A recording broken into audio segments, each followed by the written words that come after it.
Pesawat Turkish Airlines mendarat di Frankfurt jam 6:15 pagi. Langit masih gelap, udara menusuk tulang.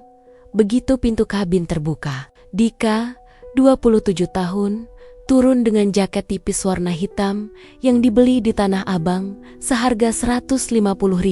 Di tangannya cuma satu koper kecil dan tas ransel berisi pakaian dalam, Al-Quran saku, sama sepatu kets cadangan. Dia menggigil.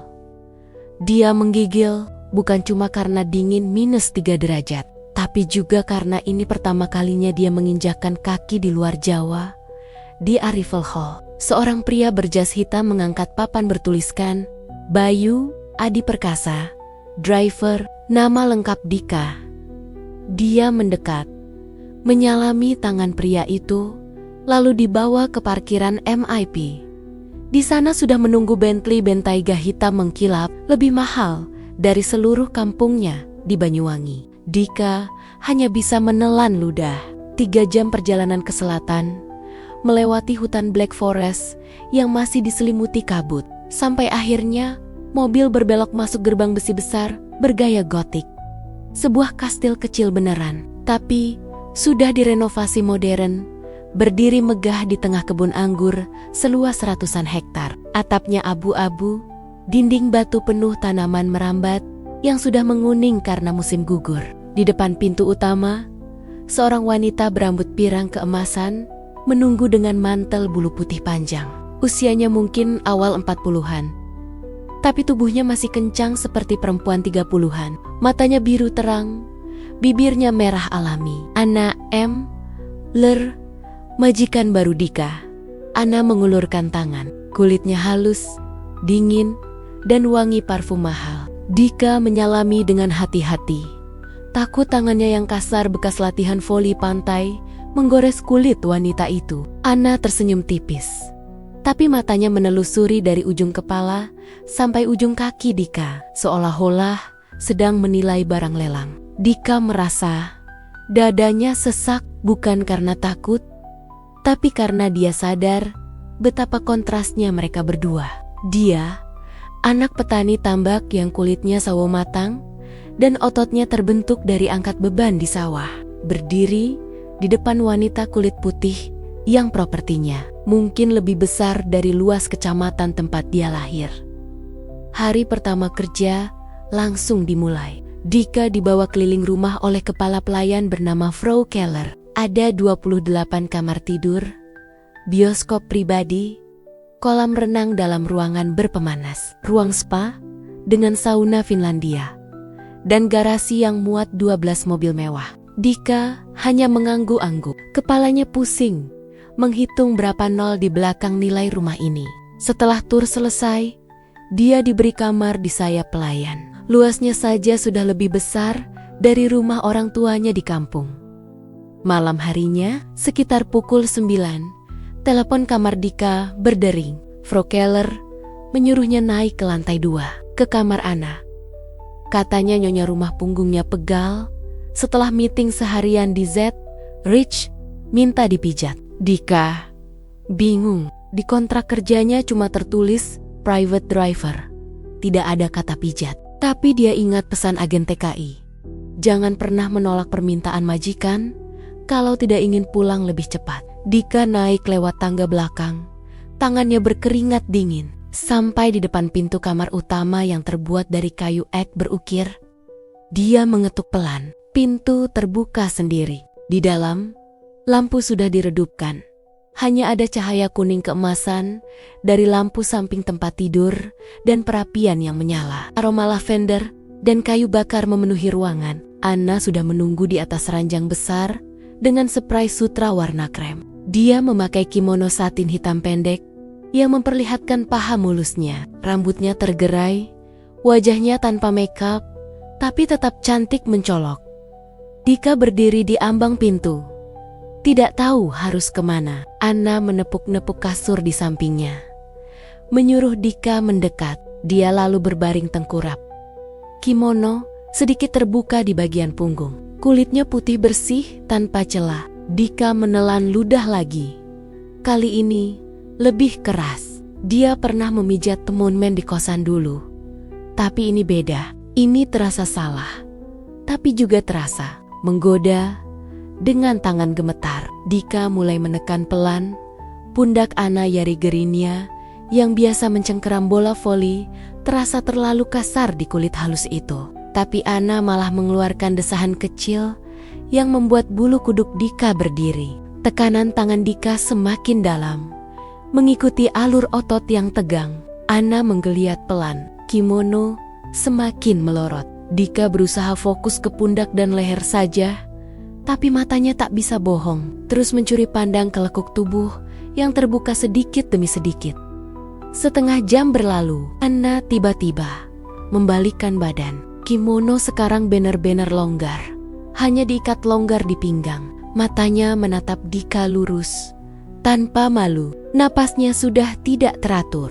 Dia meraih tangan Dika, membawanya ke dada yang naik turun cepat. Dika seperti disetrum, otaknya blank. Yang tersisa hanya naluri laki-laki yang selama ini dia tekan mati mission sejak merantau.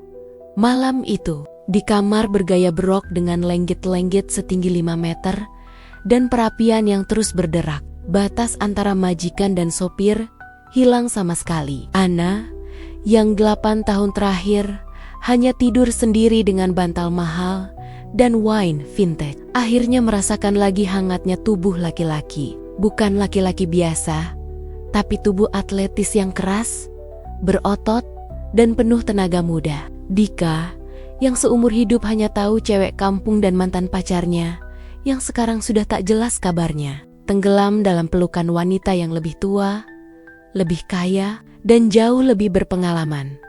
1 jam kemudian, keduanya terbaring berdampingan, napas masih tersengal. Spray sudah berantakan. Ana menoleh, tersenyum lemah, lalu meraih ponsel di meja samping.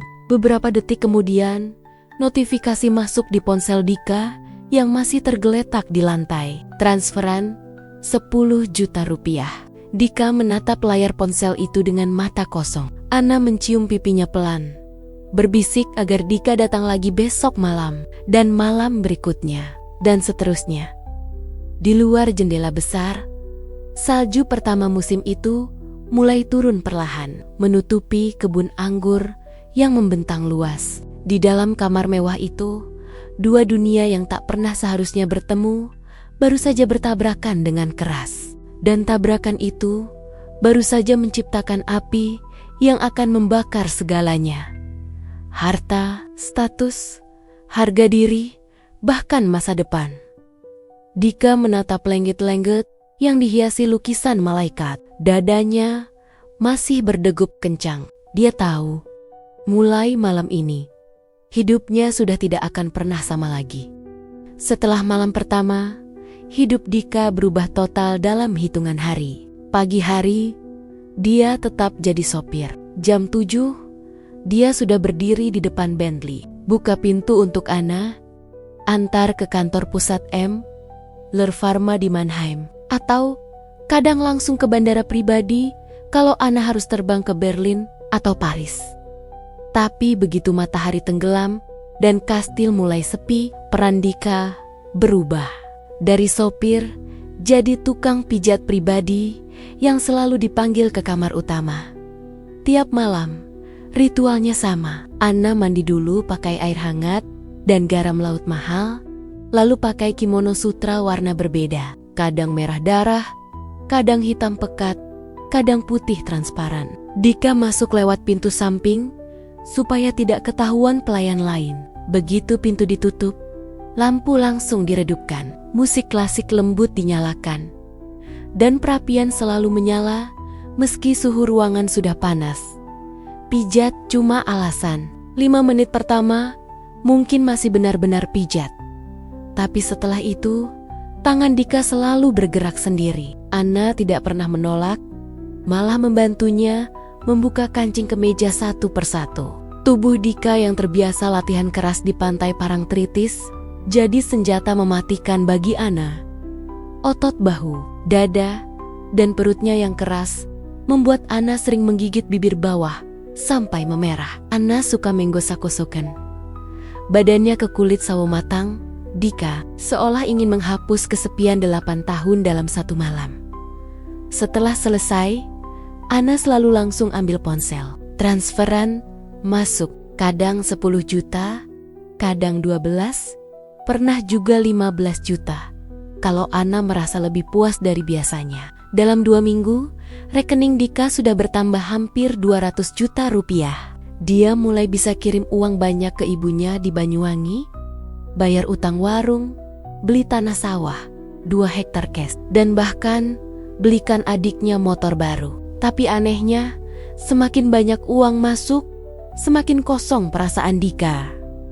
Ana mulai bertingkah seperti kekasih beneran. Pagi-pagi dia suka menyelinap ke kamar Dika di sayap pelayan. Cuma pakai mantel panjang, tanpa opo-opa di dalam, lalu bangunin Dika dengan cara yang bikin dia telat sarapan. Saat di mobil, kalau jalanan sepi, tangan Ana suka merayap ke paha Dika. Kadang sampai Dika harus parkir di pinggir hutan Black Forest karena tidak tahan lagi. Mereka pernah melakukannya di kursi belakang Bentley. Jendela berembun, mesin masih menyala supaya penghangat tetap hidup. Uang bukan cuma masuk ke rekening Dika. Ana mulai belikan barang, jas Armani warna navy, jam tangan Tag Heuer, sepatu kulit buatan Italia, bahkan parfum Creed yang harganya puluhan juta satu botol. Dika protes pelan, bilang tidak perlu. Tapi Ana cuma tersenyum dan bilang itu cuma uang receh baginya. Suatu malam, setelah sesi yang sangat panjang sampai jam 3 pagi, Ana membawa kotak kecil. Di dalamnya ada kunci mobil Porsche 911 warna silver. Ini buat kamu. Supaya kalau aku lagi meeting kamu bisa jalan-jalan sendiri, katanya sambil mencium leher Dika. Dika mulai kehilangan akal sehat. Dia tahu ini salah. Tahu ini cuma transaksi bagi Ana. Tapi tubuhnya sudah kecanduan. Setiap Ana menyentuhnya, setiap Ana mendesah di telinganya. Dika lupa, dia cuma TKI dengan paspor kerja 2 tahun. Dia mulai berpikir, mungkin ini takdir, mungkin dia memang ditakdirkan untuk hidup mewah bersama wanita cantik ini. Tapi ada yang mulai berubah di mata Ana. Bukan cuma nafsu lagi. Kadang setelah selesai, Ana tidak langsung tidur atau main ponsel seperti biasa. Dia suka selonjoran di dada Dika yang masih berkeringat. Jari-jarinya menggambar-gambar kecil di otot perut Dika, lalu tiba-tiba diam lama. Matanya kosong menatap api di perapian. Dika pernah bertanya ada apa. Ana cuma geleng pelan, lalu mencium dada Dika berkali-kali, seolah takut kehilangan. Satu malam di akhir November, salju turun sangat lebat. Listrik di kastil mati beberapa jam. Hanya lilin dan perapian yang menyala. Ana memakai gaun tidur tipis warna krem. Rambutnya basah karena baru mandi. Malam itu, dia tidak minta dipijat. Dia langsung tarik Dika keranjang. Gerakannya lebih ganas dari biasanya, seperti orang yang sedang lari dari sesuatu. Setelah selesai, Ana menangis. Bukan tangis biasa, tapi tangis yang bikin bahu Dika basah. Dika bingung, cuma bisa peluk Ana erat-erat sampai tangisnya reda. Besok paginya, saat Dika bangun, Ana sudah tidak ada di sampingnya. Di bantal ada catatan kecil, aku pergi ke M. Winchen, sampai besok. Porsinya pakai saja, transferan sudah aku kirim double. Lib, Ana. Dika membaca kata Lib itu berkali-kali.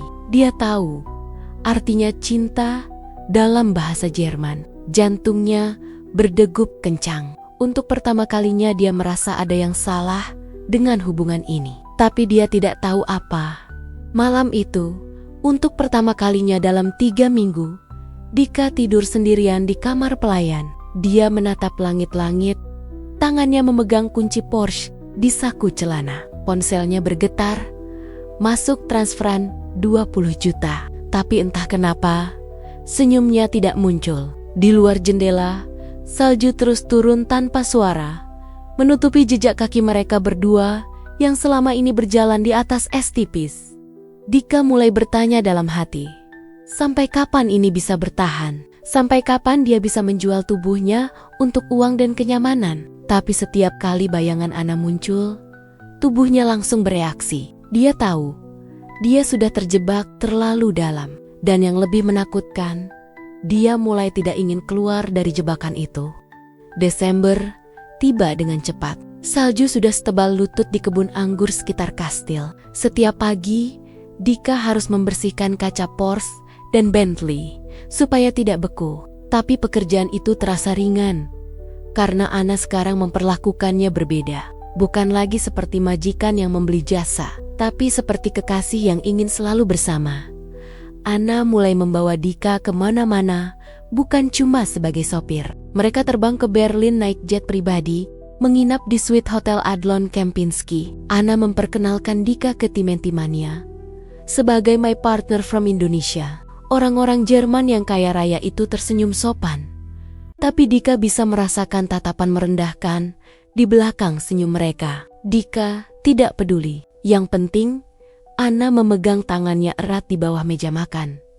Di Heidelberg, Anna membawa Dika ke Christmas market yang terkenal. Lampu-lampu warna-warni, aroma GL, Huin dan bratwurst memenuhi udara. Anna memakaikan topi Santa merah ke kepala Dika, lalu memotretnya berkali-kali sambil tertawa. Malam itu, mereka berjalan bergandengan di jalanan berbatu. Salju turun perlahan, menempel di rambut Anna yang pirang. Dika merasa seperti sedang syuting film. Dia lupa, dia cuma TKI. Dia lupa, dia punya kontrak kerja yang tinggal 22 bulan lagi. Anna semakin royal. Dia membelikan Dika mantel musim dingin dari Moncler, sepatu bot kulit dari Louis Vuitton, bahkan dompet dengan inisial nama Dika yang dijahit tangan. Setiap malam, transferan tetap masuk. Tapi jumlahnya mulai tidak menentu. Kadang 30 juta, kadang 50 juta. Anna bilang, itu uang saku. Dika sudah tidak menghitung lagi. Rekeningnya sekarang mendekati 1 miliar rupiah. Cukup untuk membeli rumah besar di Surabaya atau apartemen di Jakarta. Tapi yang paling berubah adalah Anna di atas ranjang. Dulu gerakannya penuh nafsu, cepat, dan langsung minta lebih. Sekarang lebih lambat, lebih lembut. Dia suka mencium seluruh tubuh Dika, dari ujung kaki sampai leher, seolah ingin mengingat setiap inci kulitnya. Kadang Anna berhenti di tengah jalan, menatap mata Dika lama sekali, lalu memeluknya erat tanpa melanjutkan. Dika mulai merasakan itu bukan lagi nafsu biasa. Ada sesuatu yang lebih dalam. Satu malam menjelang Natal, mereka pulang dari opera di Stuttgart. Anna memakai gaun hitam panjang yang memperlihatkan punggung mulusnya. Di mobil, Anna tiba-tiba memeluk Dika dari belakang kursi sopir. Kepalanya bersandar di bahu Dika. Tangannya memegang tangan Dika yang sedang memegang setir. Dia diam lama. Lalu dengan suara pelan sekali Anna bicara dalam hati Dika. Meski tanpa kata-kata yang keluar dari bibirnya, Dika tahu Anna sudah jatuh cinta beneran. Keesokan harinya, Anna mengajak Dika ke ruang kerja pribadinya di lantai 3 kastil. Ruangan itu penuh rak buku tinggi sampai langit-langit dan meja kayu besar. Anna membuka laci, mengeluarkan map tebal. Di dalamnya ada dokumen-dokumen perusahaan Ler Pharma. Anna menunjuk satu lembar. Rencana perubahan kepemilikan saham. Kalau Anna menikah lagi, suaminya berhak atas 20% saham perusahaan, setara lebih dari 4 triliun rupiah. Anna menatap Dika lama, matanya berkaca-kaca. Dika menggeleng pelan. Bilang itu terlalu besar. Dia tidak layak, tapi Anna memegang wajah Dika dengan kedua tangan, lalu menciumnya di depan jendela besar yang menghadap kebun anggur tertutup salju. Di luar, angin bertiup kencang. Di dalam, hati Dika bergetar lebih kencang dari angin itu. Malam harinya, untuk pertama kalinya, Anna tidak minta pijat. Dia hanya ingin tidur di peluk Dika. Mereka berbaring di ranjang besar, selimut tebal menutupi tubuh telanjang mereka. Anna selonjoran di dada Dika, mendengarkan detak jantungnya. Dika mengelus rambut pirang Anna yang lembut. Tidak ada transferan malam itu. Ponsel Dika diam saja. Tapi anehnya, Dika merasa lebih kaya dari sebelumnya. Dika mulai bermimpi. Dia membayangkan hidup bersama Anna selamanya. Menikah di kastil ini, punya anak campuran Indonesia-Jerman, mengendarai mobil mewah setiap hari. Dan ibunya di Banyuwangi bisa hidup enak tanpa bekerja lagi. Dia mulai belajar bahasa Jerman lewat aplikasi tiap malam. Dia mulai memakai parfum mahal tanpa ragu. Dia mulai berjalan lebih tegak di koridor kastil. Tapi di balik semua itu, ada rasa takut yang mulai muncul. Dika tahu anak Anna, Lukas, akan pulang libur Natal dari universitas di Swiss. Lukas berusia 22 tahun, lebih muda 5 tahun dari Dika. Lukas adalah pewaris sah perusahaan. Dika pernah lihat foto Lukas di meja Anna. Tinggi, pirang, mata biru sama seperti ibunya, tapi wajahnya dingin dan sombong.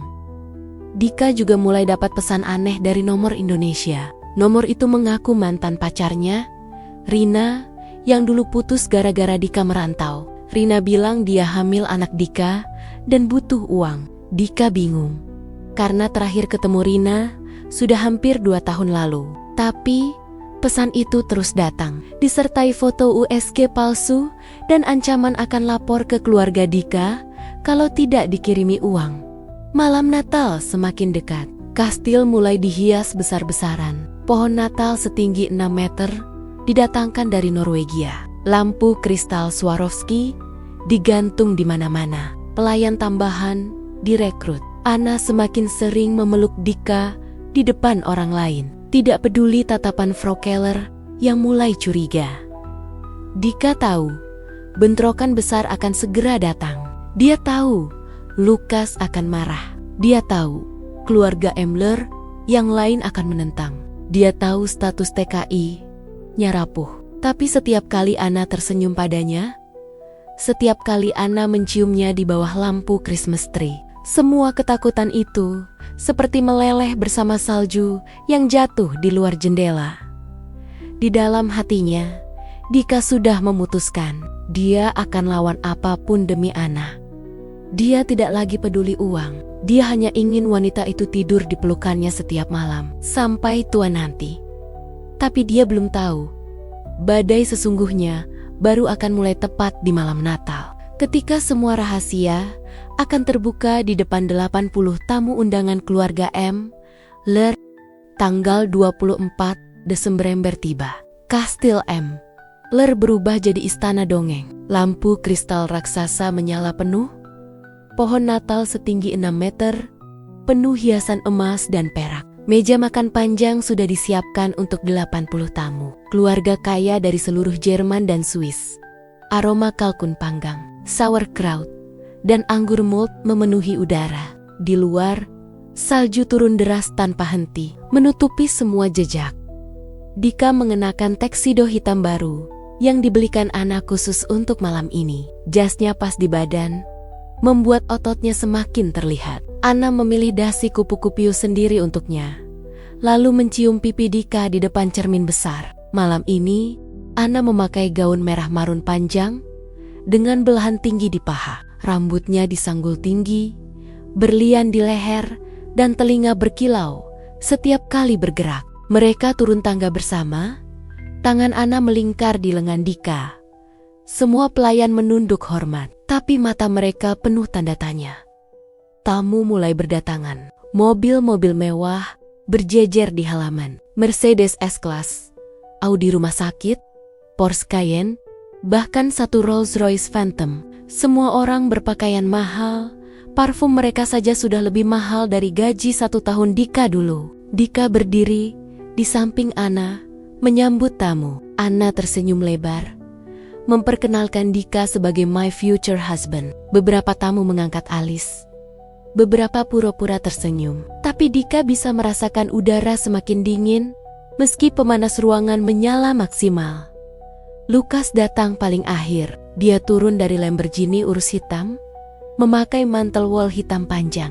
Tingginya hampir sama dengan Dika. tapi badannya lebih kurus dan wajahnya pucat khas orang Eropa yang jarang kena matahari. Matanya langsung mencari ibunya, lalu mengeras saat melihat Dika berdiri di samping Anna dengan tangan melingkari pinggang ibunya sendiri. Lukas tidak menyapa. Dia langsung masuk tanpa melepas mantel. Wajahnya kaku. Pesta dimulai. Musik piano klasik mengalir pelan. Semua orang mengangkat gelas sampannya. Anna tampak sangat bahagia. Pipinya merona karena anggur dan cinta. Dika mulai bisa bernapas lega. Berpikir mungkin semuanya akan baik-baik saja. Tapi tepat saat lonceng kastil berdentang pukul 9 malam, Anna mengangkat tangan meminta perhatian semua tamu. Dia berdiri di depan pohon Natal raksasa, memegang mikrofon kecil. Cahaya lampu pohon membuat gaunnya berkilauan. Anna mulai bicara. Suaranya tenang tapi tegas. Dia mengumumkan bahwa malam ini adalah malam spesial karena dia akan mengenalkan calon suaminya kepada keluarga besar M. Semua mata tertuju ke Dika. Anna menarik Dika berdiri di sampingnya. Tangannya memegang tangan Dika erat-erat. Ruangan langsung hening. Lalu bisik-bisik mulai terdengar. Lukas yang tadinya duduk di sofa kulit langsung berdiri. Wajahnya merah padam. Dia melangkah cepat mendekati ibunya. Tapi Anna mengangkat tangan, menyuruhnya diam. Anna melanjutkan. Dia bilang bahwa dia akan menikah dengan Dika pada bulan Januari dan sebagai tanda cinta, dia sudah menyiapkan dokumen untuk memberikan 20% saham perusahaan kepada Dika sebagai hadiah pernikahan. Nilainya lebih dari 4 triliun rupiah.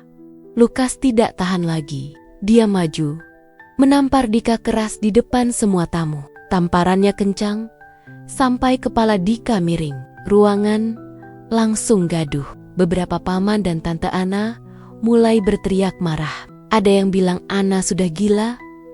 Ada yang bilang Dika cuma pemburu harta. Wanita-wanita tua mulai menangis histeris. Beberapa pria muda menarik Lukas mundur. Tapi Lukas terus berusaha maju lagi sambil mengumpat dalam bahasa Jerman. Anna pucat, tubuhnya gemetar. Dia mencoba bicara, tapi tiba-tiba napasnya tersengal. Gaun merahnya yang indah tiba-tiba terlihat terlalu ketat. Anna terhuyung, lalu jatuh ke lantai marmer yang dingin. Dika langsung berlutut, mengangkat tubuh Anna. Wajah Anna pucat sekali. Bibirnya mulai biru. Semua orang panik. Ada yang teriak, panggil dokter. Ada yang lari ambil oksigen. Dika menggendong Anna menuju kamar utama di lantai atas, melewati tamu-tamu yang masih terpaku kaget. Di kamar, dokter pribadi keluarga datang dalam 10 menit. Anna terbaring di ranjang besar. Infus sudah dipasang. Dokter bilang, itu serangan panik berat ditambah tekanan darah tinggi. Bisa fatal kalau tidak ditangani cepat. Dika duduk di samping ranjang, memegang tangan Anna yang dingin. Tamu-tamu mulai pulang satu persatu. Lukas menghilang, entah kemana. Kastil yang tadi megah, sekarang terasa kosong dan mencekam. Malam itu, Dika tidak tidur. Dia terus menjaga Anna sampai pagi. Ponselnya bergetar tanpa henti. Ada puluhan pesan dari nomor Indonesia. Rina, mantan pacarnya, mengirim foto-foto editan dirinya sedang hamil besar, lengkap dengan ancaman akan datang ke Jerman kalau tidak dikirimi uang 100 juta. Dika tidak balas. Dia sudah tidak peduli lagi. Pagi harinya, tanggal 25 Desember, Anna akhirnya sadar. Matanya masih lemah, tapi langsung mencari Dika. Dika memeluknya pelan. Anna menangis di dada Dika. Badannya masih lemas. Dia bilang maaf karena membuat Dika malu di depan semua orang. Dika cuma menggeleng. Dia bilang dia tidak peduli tamparan Lukas, tidak peduli hinaan keluarga, tidak peduli saham triliunan. Yang dia peduli cuma Anna. Anna menatap Dika lama, lalu dia meraih ponsel di meja samping, menelepon pengacaranya, meski tangannya masih gemetar. Dia bicara tegas, meski suaranya pelan. Dia minta semua dokumen pernikahan disiapkan secepatnya. Dia juga minta pengacara mengurus izin tinggal permanen untuk Dika, tidak peduli berapa biayanya. Anna menutup telepon, lalu memeluk Dika lagi. Di luar jendela, salju masih turun. Kastil sepi. Tidak ada lagi musik Natal. Tidak ada lagi tawa. Hanya mereka berdua di ranjang besar itu, saling memeluk seperti dua orang yang baru selamat dari kapal karam. Dika tahu, perang sesungguhnya baru akan dimulai. Lukas pasti akan balas dendam. Keluarga Ler pasti akan lawan habis-habisan. Rina mungkin bener-bener akan datang bikin rusuh. Imigrasi bisa saja mengetuk pintu kapan saja. Tapi saat itu juga, Dika sudah bulat. Dia tidak akan mundur. Dia akan lawan semua demi wanita yang sekarang tidur tenang di pelukannya. Uang sudah tidak penting lagi. Porsche, saham, transferan puluhan juta, semua terasa kecil dibanding detik ini. Di luar, angin mulai bertiup lebih kencang. Badai salju besar diprediksi akan datang malam ini. Tapi di dalam kamar itu, Dika dan Anna tetap saling menggenggam erat, siap menghadapi apapun yang akan datang. Malam 25 Desember berubah jadi malam paling dingin dalam sejarah Baden-Württemberg. Suhu turun sampai -18 derajat. Listrik di kastil mati total karena kabel utama putus diterpa angin. Hanya genset darurat yang menyala, membuat lampu redup dan pemanas ruangan cuma hidup setengah kekuatan. Semua pelayan dikirim pulang lebih awal, kecuali Frau Keller yang tetap tinggal untuk jaga Anna di luar. Salju setebal 1 meter menutupi jalan masuk kastil. Tidak ada mobil yang bisa keluar atau masuk. Anna masih lemah. Dokter menyuruhnya istirahat total, minimal 3 hari. Infus masih menetes pelan di tangan kirinya. Dika tidak pernah meninggalkan sisi ranjang. Dia hanya keluar sebentar untuk ambil air hangat atau selimut tambahan. Wajahnya sudah 2 hari tidak dicukur, matanya merah karena kurang tidur. Tapi dia tetap duduk di kursi kayu di samping Anna, memegang tangan wanita itu setiap saat. Pukul 10 malam, pintu kamar utama diketuk keras. Lukas masuk tanpa permisi, mantelnya penuh salju. Wajahnya merah karena dingin dan marah. Di tangannya ada map coklat tebal. Dia lempar map itu ke atas ranjang, sampai hampir kena infus. Anna, di dalamnya ada dokumen-dokumen resmi, surat dari Dewan Direksi Ler Pharma yang menolak perubahan kepemilikan saham. Surat dari pengacara keluarga yang menyatakan Anna sedang tidak waras secara mental setelah serangan panik. Dan surat terakhir dari kantor imigrasi Jerman yang meminta Dika datang untuk wawancara dalam 7 hari. Kalau tidak, akan langsung dideportasi.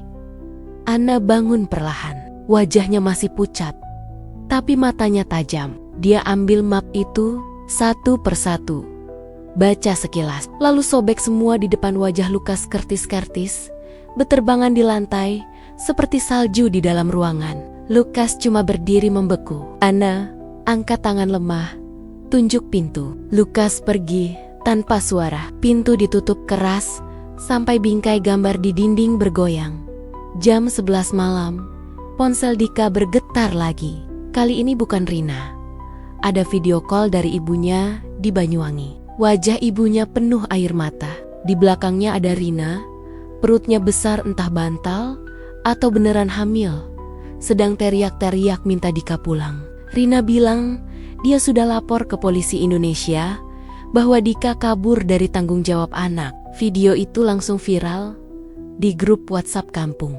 Nama Dika sudah jadi bahan gunjingan di seluruh kecamatan. Dika matikan ponsel. Dia taruh di laci, lalu kembali duduk di samping Anna. Anna lihat semua. Dia tarik tangan Dika, letakkan di pipinya yang dingin. Mereka saling pandang lama. Tidak perlu kata-kata. Keduanya tahu pilihan sudah tinggal 2. Bertahan atau menyerah. Pukul 1 dini hari, badai semakin ganas. Atap kastil mulai berderit. Genset mati lagi. Ruangan jadi gelap total. hanya cahaya perapian yang tersisa. Anna minta Dika naik ke ranjang. Mereka berbaring berdampingan. Selimut tebal menutupi sampai dagu. Tubuh Anna masih lemah, tapi dia peluk Dika erat-erat. Dika balas peluk. Badannya yang hangat jadi satu-satunya penghangat Anna malam itu. Pagi tanggal 26 Desember ember, salju mulai reda. Langit masih abu-abu, tapi jalan sudah bisa dilewati alat berat. Pengacara Anna datang dengan mobil 4x4, membawa dokumen baru. Anna masih dari ranjang, tanda tangani semua. Dia cabut kuasa Lukas atas perusahaan. Dia ubah wasiat. Kalau dia meninggal, 51% saham langsung jadi milik Dika. Dia juga ajukan pernikahan siri di Kedutaan Indonesia di Berlin yang akan dilangsungkan dalam 48 jam ke depan. Semua dilakukan tanpa keluar dari kamar. Lukas tahu dia datang lagi siang harinya dengan 2 pengacara keluarga dan 1 polisi imigrasi. Mereka masuk paksa ke kamar utama. Polisi tunjukkan surat deportasi sementara untuk Dika. Dika diminta ikut sekarang juga. Anna bangun dari ranjang, meski badannya masih goyah. Dia ambil senapan berburu tua milik mendiang suaminya dari lemari, kokang di depan semua orang. Semua langsung diam. Anna arahkan senapan ke arah pintu. Polisi mundur pelan. Pengacara keluarga lari duluan. Lukas cuma berdiri di ambang pintu, wajahnya pucat. Malam harinya, helikopter pribadi mendarat di lapangan belakang kastil, meski angin masih kencang. Dika dan Anna naik. Anna pakai mantel bulu putih, infus sudah dilepas, tapi wajahnya tetap pucat. Helikopter terbang ke Berlin. Di dalam, Anna pegang tangan Dika sepanjang perjalanan. Di bawah mereka, Jerman tertutup salju putih bersih, seperti kertas kosong yang siap ditulis akhir cerita mereka. Tanggal 28 Desember pukul 10 pagi. Di Kedutaan Indonesia di Berlin, pernikahan siri digelar. Hanya ada penghulu, 2 saksi dari kedutaan, dan pengacara Anna. Anna pakai gaun putih sederhana, Dika pakai kemeja putih biasa. Mereka duduk bersila di atas karpet. Akad nikah berlangsung dalam bahasa Indonesia. Dika ucap ijab kabul dengan suara mantap. Anna cuma mengangguk saat ditanya. Cincin kawin dari emas putih sederhana dipasang di jari masing-masing. Tidak ada pesta, tidak ada foto, hanya stempel resmi dan buku nikah merah. Sore harinya, mereka kembali ke kastil. Anna langsung umumkan pernikahan itu lewat email ke seluruh dewan direksi dan keluarga besar. Lukas dipecat dari jabatan wakil direktur. Akun banknya dibekukan. Dia pergi dari kastil malam itu juga tanpa membawa apa-apa selain tas kecil. Rina masih coba hubungi Dika, tapi nomornya sudah diblokir permanen. Video-video fitnahnya hilang dari internet dalam waktu 24 jam. Semua dibersihkan tim PR yang dibayar Anna ratusan juta. Malam tahun baru, kastil sepi. Hanya Dika dan Anna di ruang utama. Perapian menyala besar. Di luar, kembang api dari kota jauh terlihat samar. Anna bersandar di dada Dika. Tangannya memegang tangan Dika yang sekarang sudah memakai cincin kawin. Rekening Dika sekarang punya saldo yang tidak pernah dia bayangkan seumur hidup. Tapi dia tidak peduli. Dia cuma lihat wajah Anna yang sekarang tertawa kecil setiap kali Dika cium keningnya. Badai sudah lewat, salju mulai mencair perlahan. Kebun anggur akan hidup lagi musim semi nanti. Dan di dalam kastil tua itu, seorang mantan TKI dari Banyuwangi akhirnya menemukan rumah sejatinya. Bukan karena uang, bukan karena Porsche atau saham triliunan, tapi karena wanita di pelukannya yang memilih dia di atas segalanya. Anna menoleh, mencium bibir Dika pelan. Mereka berdua tahu, perjalanan masih panjang. Masih ada gugatan hukum, masih ada media Jerman yang akan heboh, masih ada keluarga Emler yang belum menyerah. Tapi malam itu, mereka tidur tenang. Di luar jendela, bulan purnama bersinar terang di atas salju putih.